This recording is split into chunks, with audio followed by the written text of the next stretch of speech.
చచ్చినా నేను చచ్చినా సచ్చినాక సచ్చిన చేప కన్నా రేటు ఉంది, లేదా 150 200 సచ్చిన రొయ్య కన్నా, లేదా ఎండిన చేపకు రేటు, సచ్చిన చేపకు రేటు, సచ్చిన రొయ్యకు రేటు.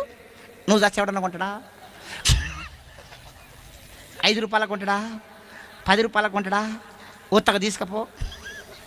ఒక్క మాటతో చెప్పాలంటే నువ్వు చచ్చినా నేను చచ్చినా సచ్చినాక దున్నపోతు తోలన్న దేనికన్నా పనిచేస్తుంది. చేయదా?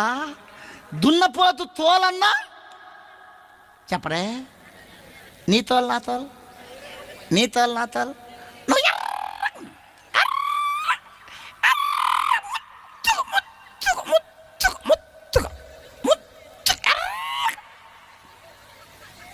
కొంచెం ఎర్రగుంటే కొంచెం అందంగా ఉంటే ఆగరు, కట్లపాలాగా తిరుగుతా